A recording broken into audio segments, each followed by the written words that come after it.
isn't this just fantastic?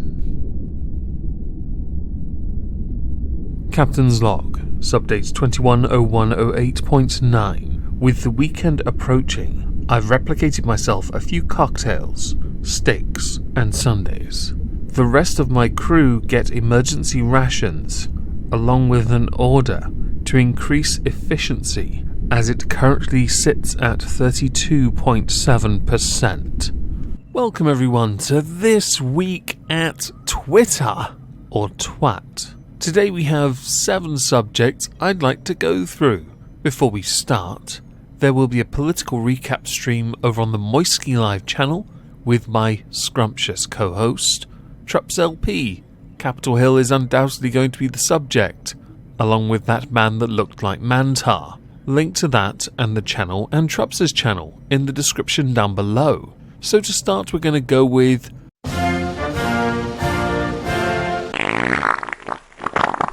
this video.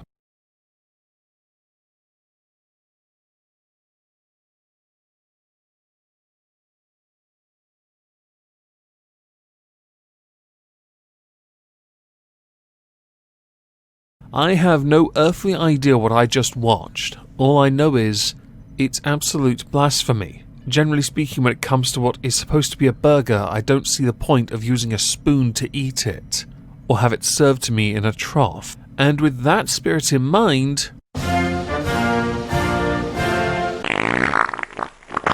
yeah, you didn't think I'd use that twice, did ya? With this video.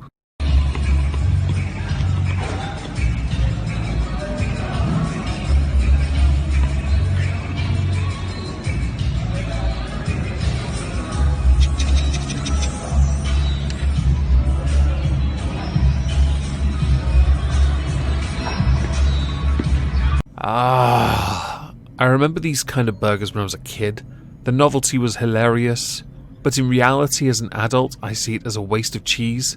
It doesn't make the burger taste better. It doesn't look better. It looks horrible. In fact, if anything, you forfeited beef from the burger to put the cheese in there. I'd rather my burger didn't look like it had just popped a spot. So to move on to something a little more light-hearted, we're going to go with Lego. Patrick Johansson put out a poll. The correct plural of Lego is, and with 4,101 votes, Lego got 84% of the votes. The best part of this though, is that Lego's own blue checkmark account officially said that Lego is always an adjective, so it is never Legos. I prefer to call them my creative death penalty. I will make you walk on them until you die. Which shouldn't take many people long. Seriously, have you ever stood on Lego? You practically pray for death, and if God's real, he should surely deliver that to you. I feel like I've baited there. Let's see if anyone bites. To move on from that, we're going to go with Tipster. From time to time, upon reading the comments from my videos where I've referred to many people as pedantic shits, I will sometimes go to other commentary channels and read their comments. Tipster, haha, yeah, you get it a bit worse than I do, which I find quite funny. In his frustration, he tweeted out 99.9% of all YouTube commenters are mentally impaired. I think that number is a bit low, and so offer you all a challenge to prove me right and raise the bar. Or is it lower? No, it's raised because we're going towards 100%, right? I'd like a 99.9% at least. Think of it like Dettol, kills 99.9% of all bad bacteria. In keeping with my more sarcastic edge, I decided to be a bit of a dick to one of my friends, Drunkle, who retweeted a rather cringy Trump video. And I will agree with him, the video is a little cringy. Yes, the editing style is undesirable, but I decided to bait him as well. Yes, I'm very proud of this, because he replied. I wonder if I can get him to block me. That'll be fun. Next, we're going to go to the Critical Drinker. Now, this one's an interesting one. There was a rumour circulating for a while that Jodie Whittaker would be stepping down as the Doctor from Doctor Who.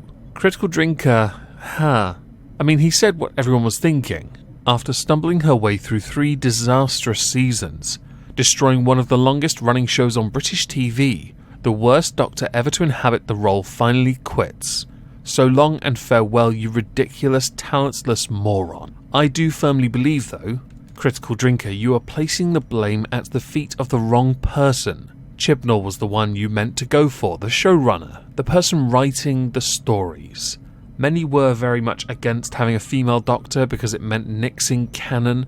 It also contradicted, essentially, decades worth of information, which then got retconned when you find out the Doctor is apparently the first of the Time Lords, which equally is utterly ridiculous. Whittaker's time as the Doctor has not been great. There have been some interesting episodes, I will agree. Overall, though, no. And the more recent special, I watched it. It was bad. It's bad when you have to rely on the past to make it work now because you have no original ideas. It's kind of trash.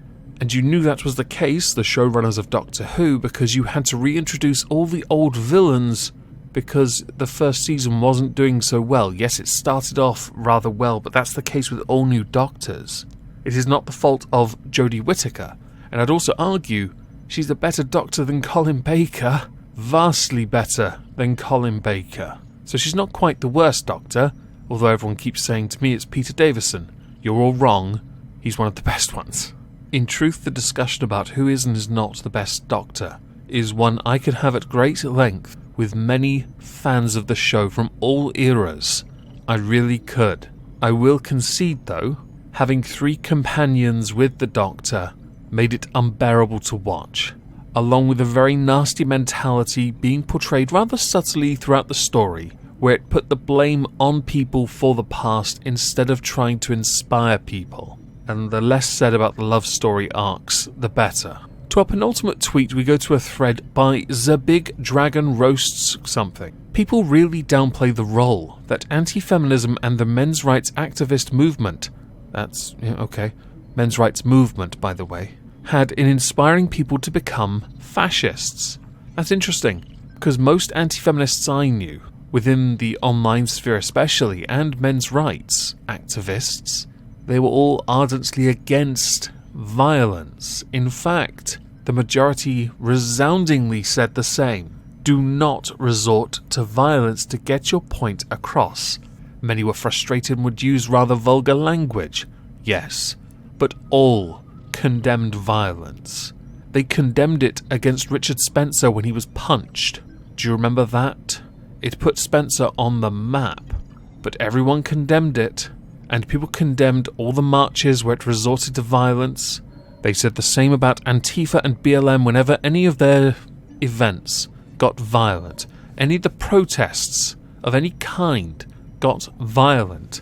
That does not make any of them fascists. I'm sure there are some that are, but this is very much a case of #not all, yet you are seeking within this very long thread to tarnish both cause. You're poisoning the well. That's what you're doing. Congratulations. The Big Dragon is showing off the big brain, which happens to be his scrotum. To our final subject, and this one's fun at least, we're going to go to Brendan Urie, the singer for Panic at the Disco, or essentially Panic at the Disco, because there's no one else left, who was trending in a very Sam Hyde way. You see, he was trending because people were blaming him for everything.